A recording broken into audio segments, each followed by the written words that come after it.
lesson. Thank you. You notice I have a clock right up behind me. So Yes. if I notice that y'all are looking slightly above my head, I know what you're up to. So yeah, and of course I'll have to read the clock backwards because I'm seeing it, and I guess you are too, backwards. So that requires a certain amount of skill I'm not sure I have. All right, can everybody hear me okay? Yes. Yes. Good.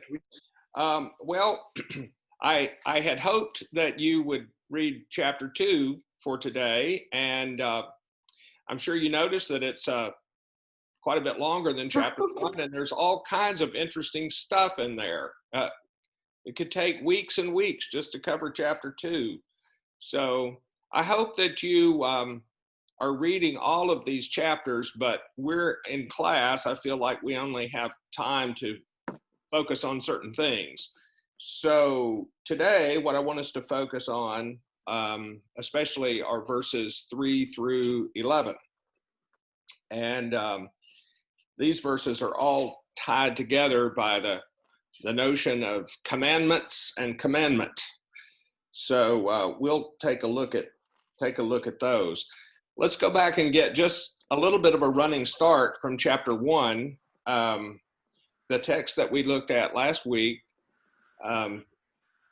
was about fellowship with God, and in the text that we looked at last week, the question that was raised and answered by the author, I think I'll just refer to him as John from now on, regardless of whether that was really his name or not. I think it's easier than saying the author every time.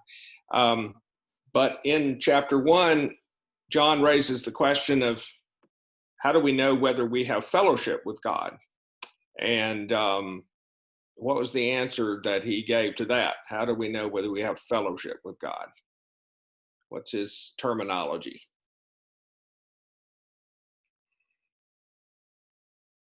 Can't hear you, Mark. Meeting. Have fellowship with one another. Yeah.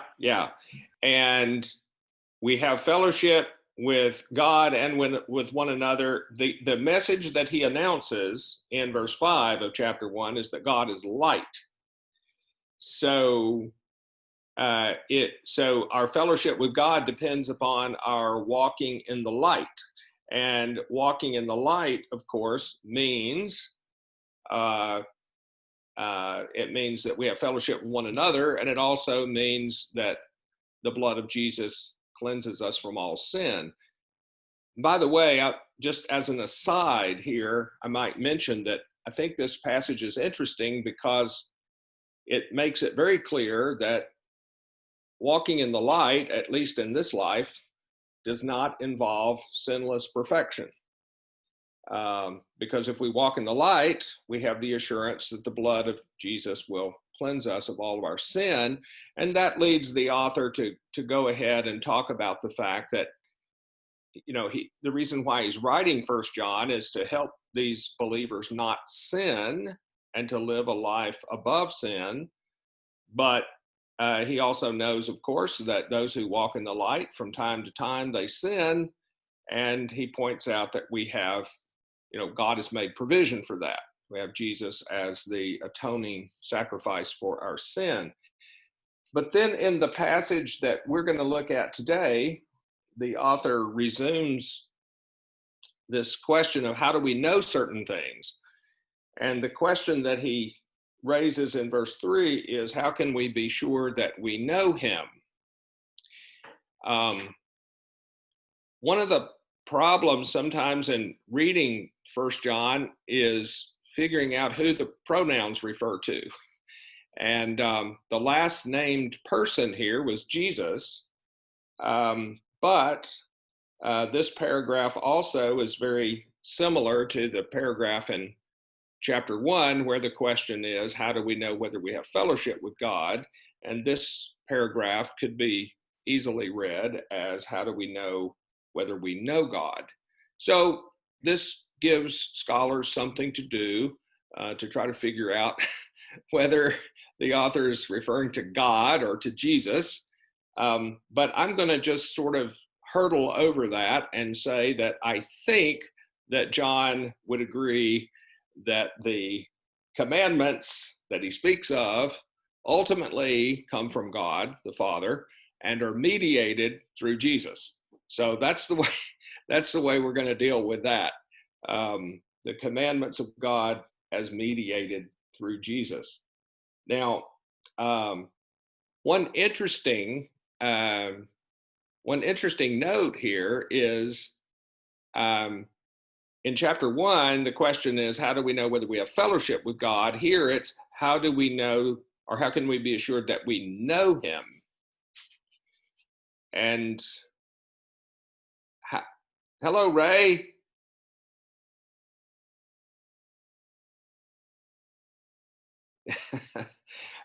So the question here is, how do we know that we know him?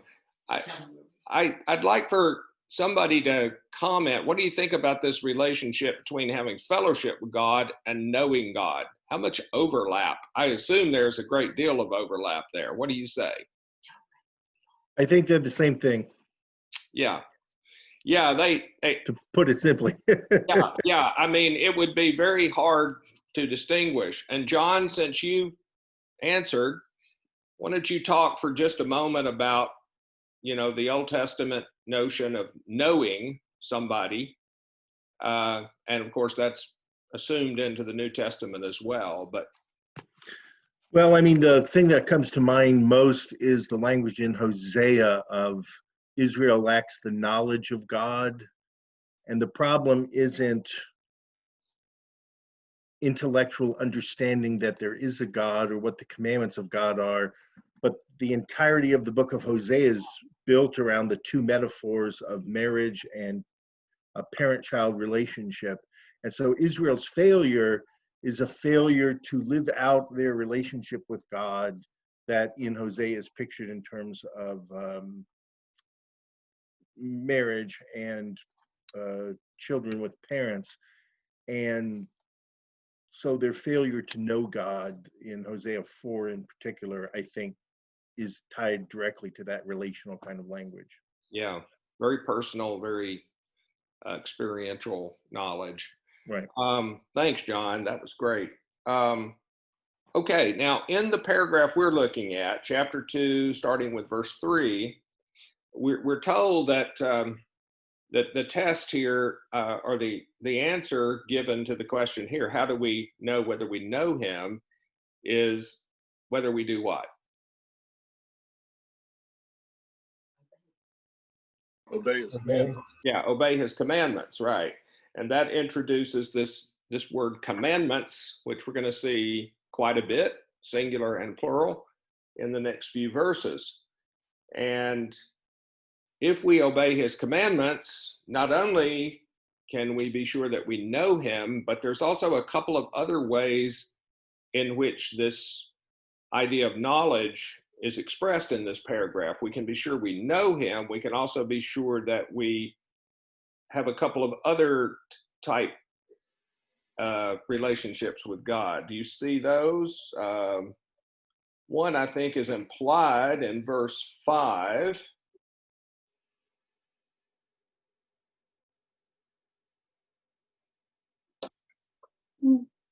We are in him. Yes, we are in him. That is the very end of verse 5. And it's sort of elaborated in verse 6 as well. We abide in him, which is a very widespread theme in Johannine books. And then also look at the earlier part of verse 5. We can be sure in the person who obeys God's word, this person, the love of God has reached perfection in this person. And so I take it that means that this is also a sign of our love for God. So we have obeying God's commandments gives us confidence that we know God, that we love God. Obviously, these are very overlapping, and that we abide or live in God. I think it might be useful at this point to look at a couple of passages in the Gospel of John that parallel this notion of commandment keeping, demonstrating love.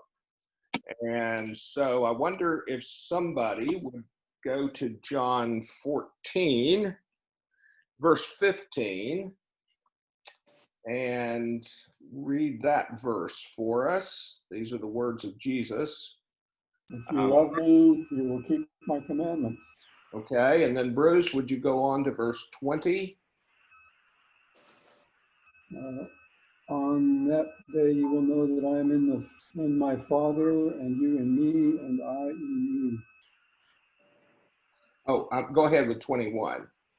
you. They who have my commandments and keep them are those who love me, and those who love me will be loved by my Father, and I will love them and reveal myself to them. And then also, Bruce, if you don't mind, look at 15:10.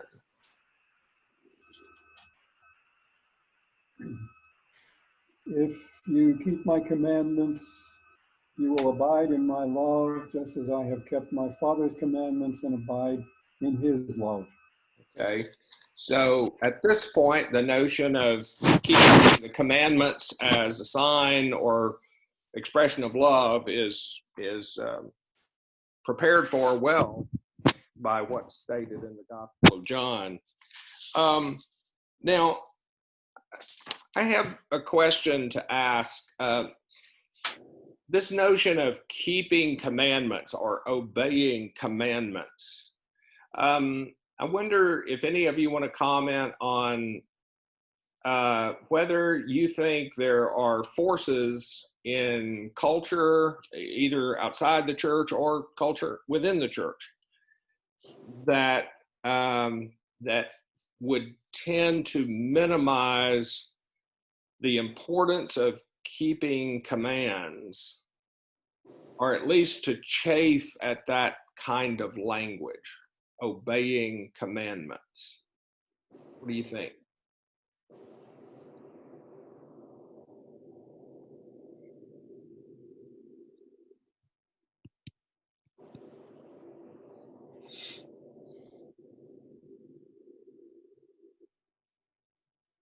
Maybe there aren't.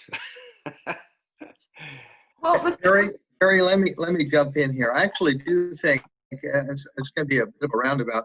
There's a question that I oftentimes pose to some of my New Testament students, and that is what the term freedom, especially like in Galatians, what freedom means.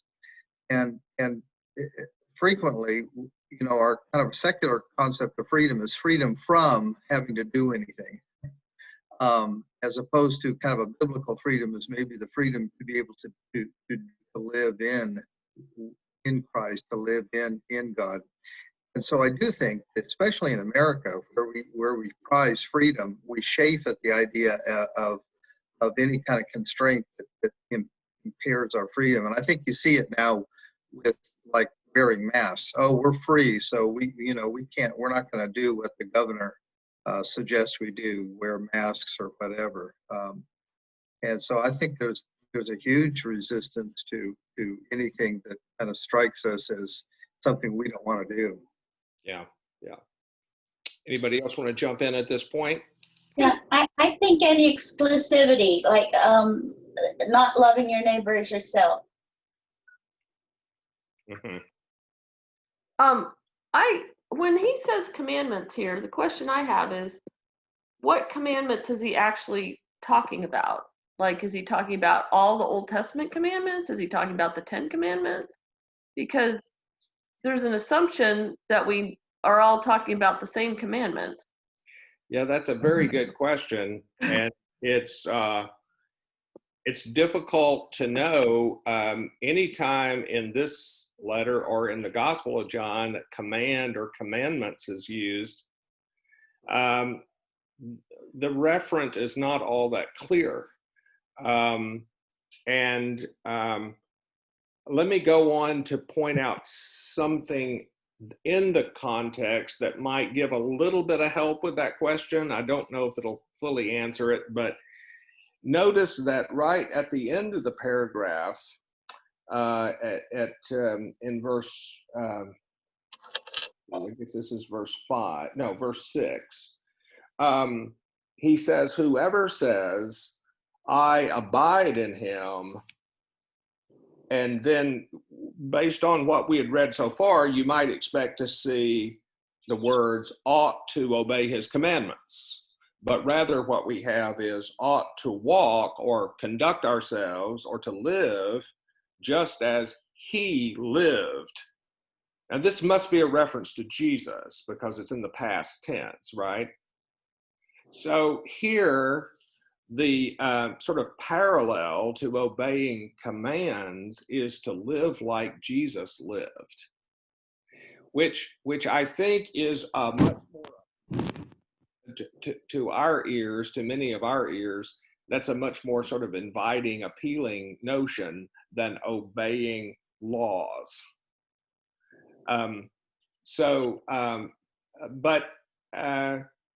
Yeah, he's very vague about, and there aren't, as Mark well knows, there just aren't any, at least there are very few commands in the Gospel of John that could be considered sort of theological, and the only ethical command known to me is that we love one another. You contrast the Gospel of John here with, Matthew or Luke or, where there are a lot of commands given, by Jesus. But the only thing I could say, Mary, is that it seems to me that the commands that he has in mind, whatever they are exactly, he believes that they are expressed in the way Jesus lived. Mary? Yes. Yes, John. Did you want to finish your sentence?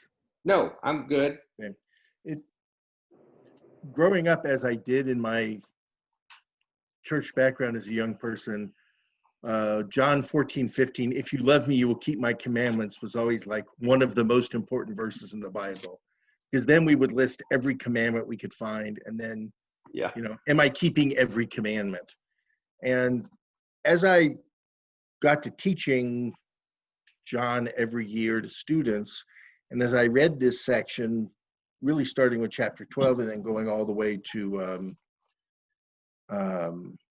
chapter 16, reading 14:15 then came to a different light, and you've already alluded to it, because there's only one commandment mentioned anywhere in this context. And so it strikes me that as we read this, you start with 13:34, I give you a new commandment that you love one another just as I loved you, you should love one another. So I'm giving you this new commandment, and then we get to chapter 14, which is just a continuation of chapter 13. And, if you love me, you'll keep my commandments. Well, what commandment have we been talking about here? He's washed the disciples' feet. He's told them to love one another. He hammers home, if you love me, you'll keep my commandments. That continues into chapter 15. And then in 15:12, because he says we've already read 15:10, if you keep my commandments, you'll abide in love, just as I've kept my Father's commandment. Verse 12, this is my commandment, that you love one another.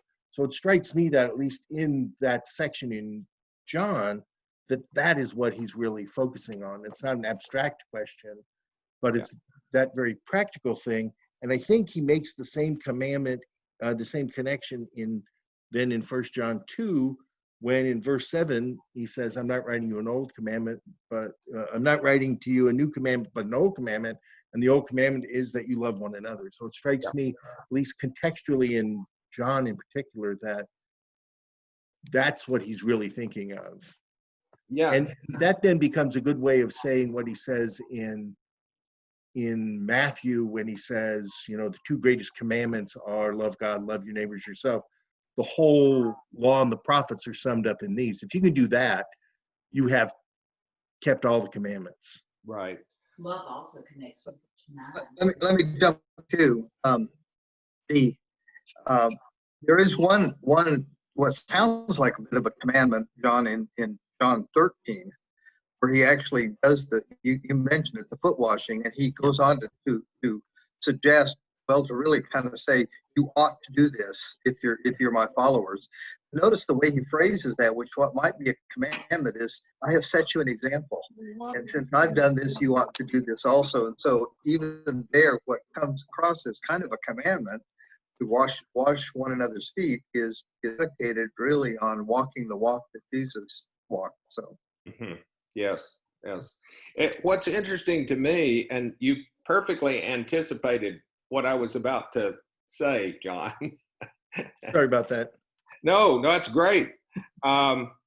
Is in the passage you were talking about in John 15, you have commandments, plural, and then they are resolved into a singular commandment. The same thing is true in the passage we're looking at today. We have all this about commandments, but then in verse 7, we shift over to commandment. And then you can also see this very same thing in 2 John verses 5 and 6. That same shift from, let's see how it goes in 2 John. Yeah, this time he starts out with the singular. I ask you, not as though I were writing you a new commandment, but one we had from the beginning. And then in verse 6, he says, and this is love, that we walk according to his commandments, plural. And then this is the commandment that you have just heard from the beginning. You must walk in it. So it's really interesting the way this goes from singular to plural and plural to singular. And I was going to ask if anybody wanted to comment on what the significance of that might be. And I think, John, your comment is spot on that. Do any of the rest of you have you ever noticed this before? This alternation between singular and plural. Certainly, we can say that the primary commandment that the author has in mind is this commandment that we love one another. Now, in the section of 1 John, starting with, I guess it's verse 7,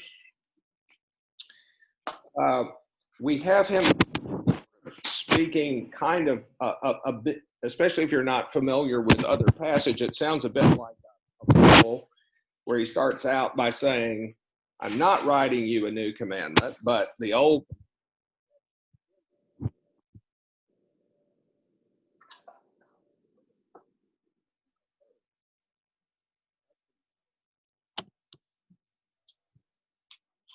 Hey, Barry, we've lost you. Barry, you dropped out. Your sound turned off. I'm sorry. Sorry was a good word. Let's go. You're forgiven. No, you're not. You're still not coming through, Barry. Oh, gosh. There you are. Okay, there we are. We got you. Okay, I'll try not to touch anything. Can you hear me now? Yeah. Yes. Okay, good. And then, so after talking about, he says, I'm not writing you a new commandment, but the old commandment you had from the beginning. Then in verse 8, he says, I am writing you a new commandment that is true in him and in you. And he doesn't explicitly say what he means by the old commandment. The new commandment, it's pretty obvious what he means by that because of what he says in verse 9, the immediately following verse. Whoever says, I am in the light while hating a brother or sister is still in the darkness. So what he means by the new command must be the love that we should have for one another. And so then that raises the question of what exactly did he mean by the old command? So what do you think about that? Is the old command a different command, or is it the same command, you think? doesn't it depend on how you interpret the continuum, the history of God's interaction with his people? If you take the interaction basically to be the 10 Commandments and the following commandments, say in Leviticus, then that means you're talking about multiple commandments. But if you're talking about the historicity of a people who are interacting with God and with each other, the commandment's the same commandment that existed from the beginning of time when God interacted with Adam and Eve. Mhm. It seems to me that in a way, not in a way, it seems to me that John, whoever the author is, I'll call him John too, or John 1, but it seems to me that he's adopting a viewpoint that in which history finds a way to become sacred, interactions with people is sacred, and that trumps a set of rules if people look at the 10 Commandments as being a set of rules, a set of do's and don'ts. But the foundation of the 10 Commandments is interacting with God and with other people primarily. And it seems to me that's the same commandment. That's what John seems to be saying. This is the same commandment, but this is the expression of it. You have to love each other, and love is something you learn to do every day of your life. I think. Yeah.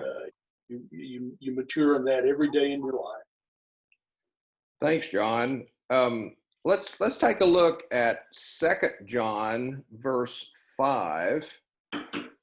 Just for a second, you can flip over there if you would like. Somebody want to read that for us?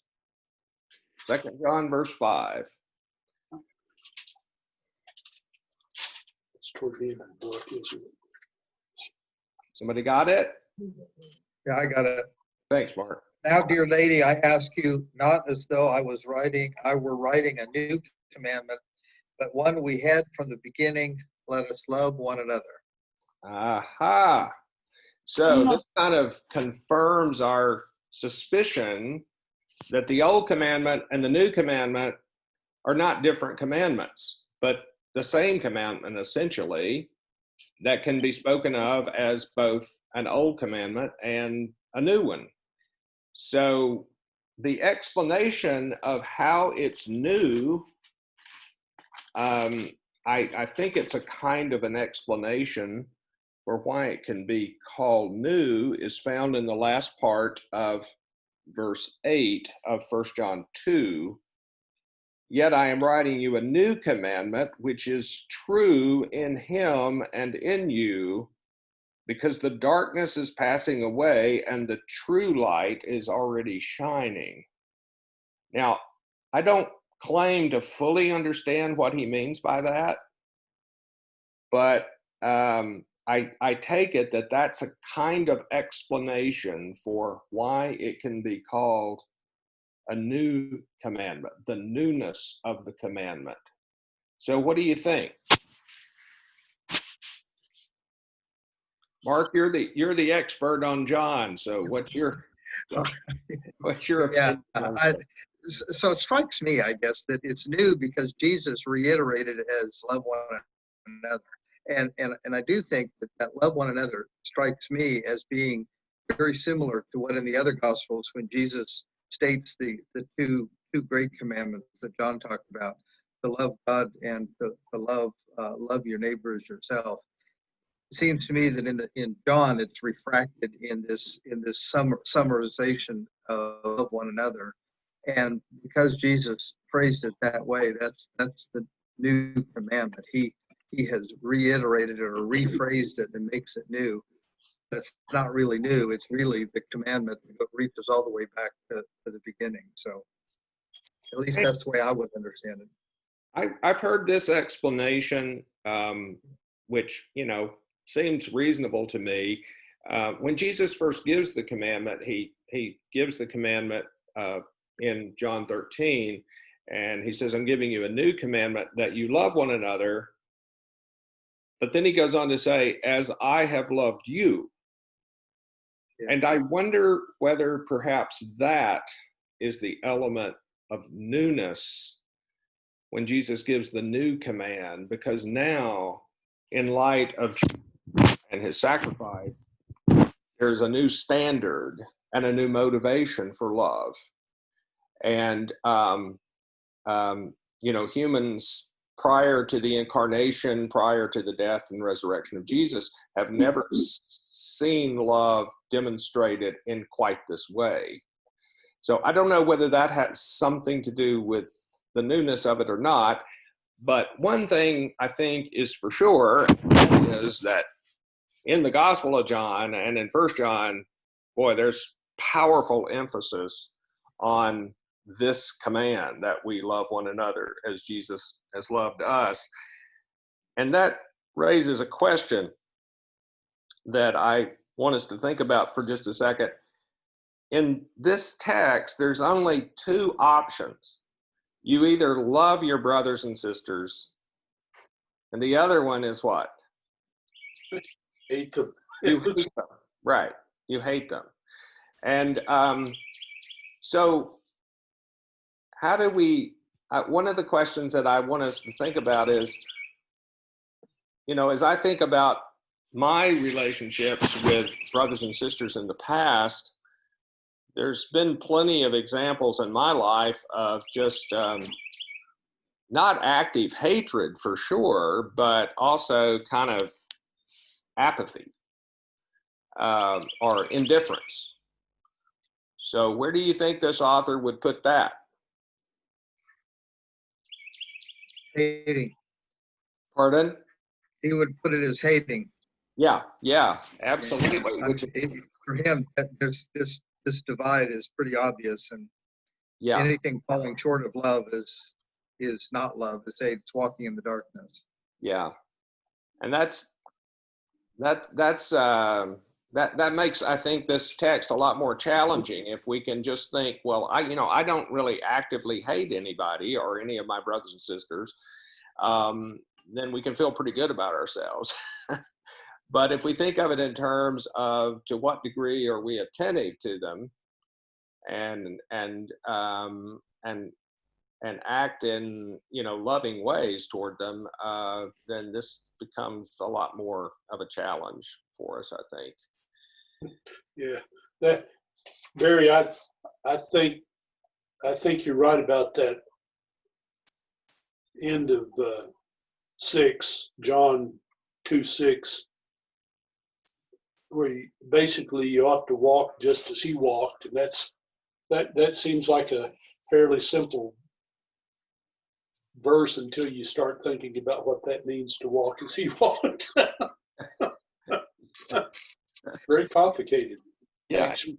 and that raises the question of in 1 John we're not given very much sort of explanation of what loving your brother and sister mean, but there is one passage we ought to take a look at, if I can find it in my notes here. It's chapter 3, verses 16 and 17 of 1 John. Let's take a look at that. Let's have somebody read that. 1 John 3, 16 and 17. This is probably the clearest sort of example or explanation of how this kind of love works out. Who wants to read that? By this we know love, because he laid down his life for us, and we also ought to lay down our lives for the brethren. But whoever has the world's goods and sees his brother in need and shuts up his heart from him, how does the love of God abide in him? Yeah, this is kind of where the rubber meets the road, huh? What is the other alternative that sort of is kind of humorously laid out in the book of James? If you don't actually get in there and do something to help your brother and sister, what might you say to them? You want to eat? Yeah, God bless you. yeah, God bless you. Go in peace. Be warm and filled. Yeah. Thoughts and prayers. Now, let me ask this question. And I think, I mean, Kathy and I are thrilled to be at Hopwood. We just think it's wonderful in so many ways. Don't know whether we've ever been part of a church that's any more loving, and we think the fellowship is really rich. But I think all churches, we have a problem because we find it so easy to love and be devoted and take care of some of our brothers and sisters, but not necessarily all of them. Because, down deep, there are some brothers and sisters that we really like a lot.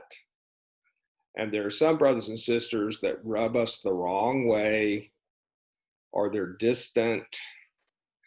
And those are the challenges, right?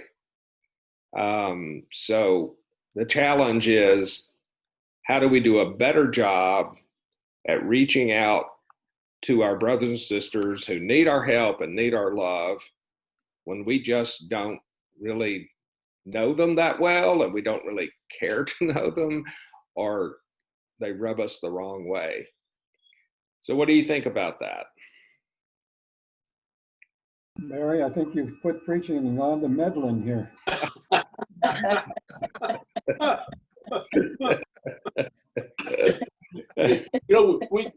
We do have considerable help. I was the Good Samaritan parable seems to me to be one where those tensions arise, and you got a pretty good example of. We get to that point, and really we live by stories or examples. Examples maybe are better, but stories are awfully good, and those are terrific helps. You can spend a lifetime listening to the story of the Good Samaritan and find something in it different every time, I think. Well, I just see that we're less than a minute, so I'm going to draw this to a close, and I'll try to do a better job of noticing that the next time. If it hadn't been for Kathy, I wouldn't have seen it. But anyway, thanks for all your participation. I was getting ready to yell at you, but Okay. this worked out really well, people. So we'll probably do this in the future too. Good, We great. need to come back to that question, Barry. Yeah, We did not settle that question. I agree. Okay, let's be thinking about it this week and talk about it at the beginning of next week. It is never settled, by the way. No. That's right. Yeah, does that mean I can't hold a grudge against you guys? Come on. Not this group. Only little small grudges. Okay. All right, see ya. Thank you. Thank you, Barry. Welcome. Thank you.